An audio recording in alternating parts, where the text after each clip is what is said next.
के जबरदस्ती बिन बुलाए मेहमान बनने भी बेशर्मों की तरह मुंह उठाए हुए जाने लगे हैं।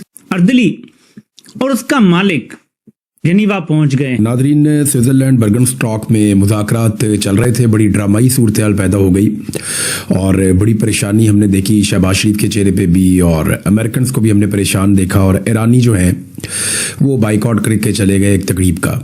मुज़ाकरात के अंदर खलल आ गया है क्योंकि ईरान ने मजीद मुज़ाकरात करने से इनकार कर दिया है। पाकिस्तानियों के तो जैसे बुरे दिन खत्म होने को ही नहीं आ रहे हैं। जब जब किसी डिक्टेटर पे अमरीकी हुक्मरान मेहरबान हुए हैं, अमरीकी एस्टेब्लिशमेंट मेहरबान हुई है, पाकिस्तानियों का कीमा बनाया गया है, पाकिस्तानियों का कचूमर निकला। मैं आपको एक वीडियो दिखाता हूँ पाकिस्तान के प्रधानमंत्री शहबाज शरीफ का, जब उनके तोते उड़ गए थे वहां पर।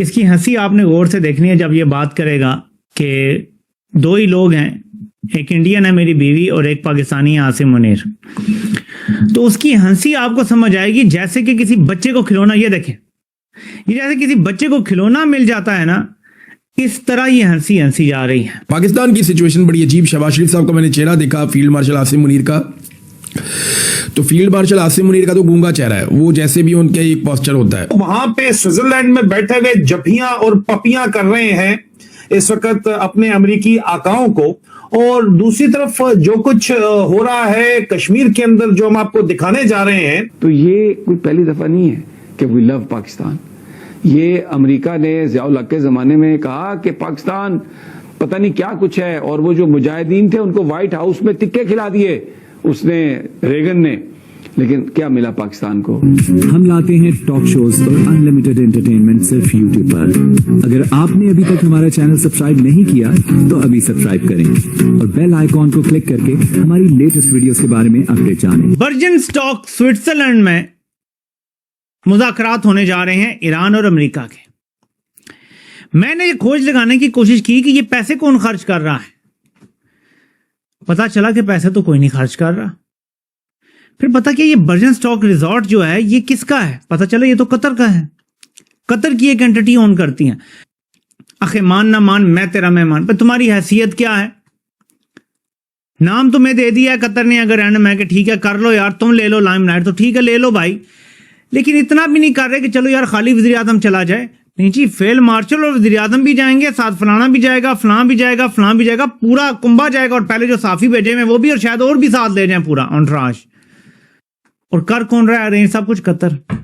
जिस जगह पे हो रहा है वो कतर की एंटिटी ओन करती है, बर्गनस्टॉक रिजॉर्ट जो है।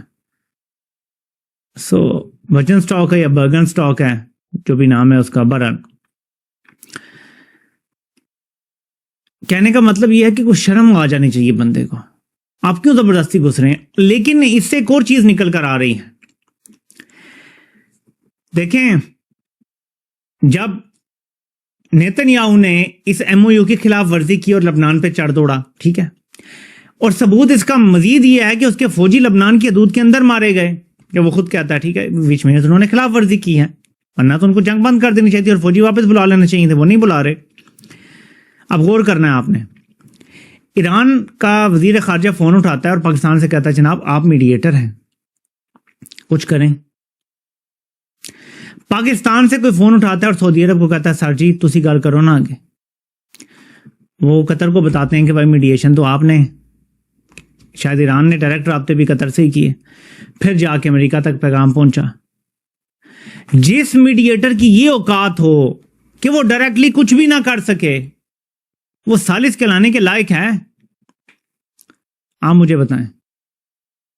लेकिन क्योंकि खिदमत कर रहे हैं आलमी ताकतों की, तो वो भी क्रेडिट दे देते हैं ऐसे ही, ये लो जी ले लो क्रेडिट यार, तुम ही ले लो। तो अभी ये सब कुछ जो है ये कतर अरेंज कर रहा है स्विट्जरलैंड में, ठीक है। लेकिन जाहिर है कि इनको भी वहां पहुंचना है, अपना थोबड़े दिखाने हैं कि जी हम भी बड़े अहम हैं, मैं अहम था, मेरा वहम था, ये इनका वही हाल है।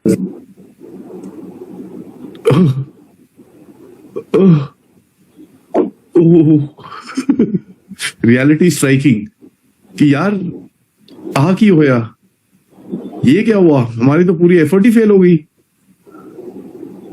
कुछ कहने को नहीं, कुछ करने को नहीं, there is nothing, and he was standing in the middle of the place with Asim Munir वहां पर खड़े रहे और there as shocked as anything else जब ईरान की डेलीगेशन ने बोला भैया हम तो जा रहे हैं। उसके बाद वो वापस कब आए और उन्होंने साइन कब किया मुझे नहीं पता, बट बीच में एक ये आया था कि हम तो जा रहे हैं। So this is the reality of Pakistan, आपके सामने है। His face speaks it all. Fateh भाई, what do you say? Pakistan तो यहाँ पे it was not a mediator, it was a courier. तो उसको जो ब्रीफ दिया जा रहा था वो वही कर रहा था। तो मुझे मतलब sorry, I feel for Pakistan. मतलब इस पर्टिकुलर इशू में वो ना घर का ना घाट का, बीच में फंस गया। तो ईरान लेट आया, प्रेस के सामने आने से इनकार किया कि प्रेस की मौजूदगी में हमने अंदर नहीं आना, प्रेस को बाहर भेजा गया और हैंडशेक से भी इनकार कर दिया। तो ये जो 3 ऑप्टिक्स थे ये ईरान ने अपने हक में किए। ये जरा तस्वीर देखिएगा, ये तस्वीर उस वक्त की है जब ईरान ने इनकार कर दिया तस्वीर लेने से। अब हम तो वहां लेने ही तस्वीर गए हैं, तो आप हमारे तीनों लोगों के बेचारों के चेहरे देखें कैसे उतरे हुए हैं। ऐसे है जैसे किसी के गड्ढे का पहिया टूट गया हो, इनकी हालत बिल्कुल ऐसी है। तीनों का आप देख लें अहवाल। उसके बाद मैंने आपको बताया कि 60 से 80 मिनट की पहली सेशन हुई। पहला एक वहां पर जो मीडिया रिपोर्ट कर रहा है, जाहिर है हम खुद तो वहां नहीं है, जो इंटरनेशनल मीडिया रिपोर्ट कर रहा है वो बता रहा है कि 60 से 80 मिनट का सेशन हुआ, जिसके अंदर यूरेनियम के ऊपर बातचीत हुई। ये जितने भी हल तलब मामलात हैं, पैसों से रिलेटेड हों, वो भले स्ट्रेट ऑफ हॉर्मुज़ से रिलेटेड बातचीत हो, तो वो तमाम चीज़ों के ऊपर एक इनिशियल गुफ्तगू हुई। दूसरा सेशन शुरू होना था, एक ब्रेक ली गई कि उसके दरमियान में सदर ट्रंप ने अमेरिका में एक इंटरव्यू दे डाला जो ऑन एयर हो गया। उस इंटरव्यू से सदर ट्रंप का यह बयान वायरल हो गया, जिसमें सदर ट्रंप ने यह कहा कि अगर ईरान बंदे का पुत्र ना बना तो हम ईरान को दबड़दूस कर देंगे। मतलब कि ईरान की तबाही निकाल देंगे, उसको हम उसके परखच्चे उड़ा देंगे, हम इतने बम मारेंगे कि बहुत ज्यादा शिद्दत के साथ हमला करेंगे और तबाही मचा देंगे। और उन्होंने उसमें यह कहा कि अगर ईरान ने जो प्रॉक्सीज हैं जैसे हिजबुल्लाह हैं और दूसरे हैं, उनको फाइनेंस करने से वो बाज ना आए, उन्हें सपोर्ट करने से बाज ना आए, अपनी प्रॉक्सीज जो है उन्हें उन्होंने एक्टिवेट करने से अपने आप को ना रोका, तो हम फिर ईरान की तबाही कर देंगे। अब याद कीजिए वो जो 14 पॉइंट्स थे जिनके ऊपर इनिशियल मुआहदा हुआ, उसके अंदर एक पॉइंट ये भी था कि ईरान को नहीं कहा जाएगा कभी भी कि वो अपनी प्रॉक्सीज से पीछे हटें, या ईरानी प्रॉक्सीज को निशाना खित्ते में नहीं बनाया जाएगा। ये उसका एक अहम नुक्ता था।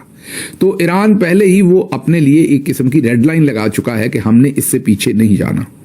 जैसे ही उनका ये बयान मीडिया की नजर हुआ, ईरान का जो डेलीगेशन था उन्होंने कहा कि हमने अब मजीद इसमें बैठ के आपके साथ नेगोशिएशन नहीं करनी। अब ये सब के लिए मतलब हमारे वाले जो गए थे उन बेचारों की तो माँ ही मर गई ना। माँ मर गई का मतलब मैं एक मुहावरातन कह रहा हूं कि उनको तो जैसे कहते हैं ना सांप सूंघ गया।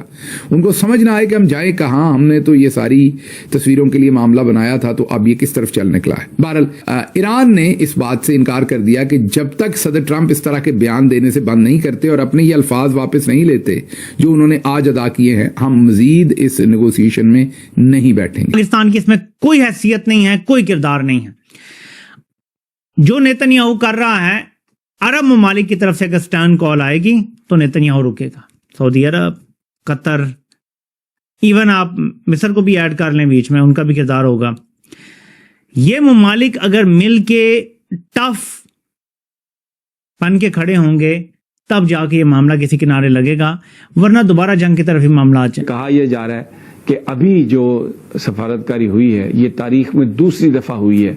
इससे पहले 70 की दिहाई में चाइना और अमेरिका को साथ बिठाया था, हेनरी किसिंजर से मुलाकात करवाई थी चाइनीज लीडरशिप की, जनरल याहिया का दौरे इक़्तिदार था।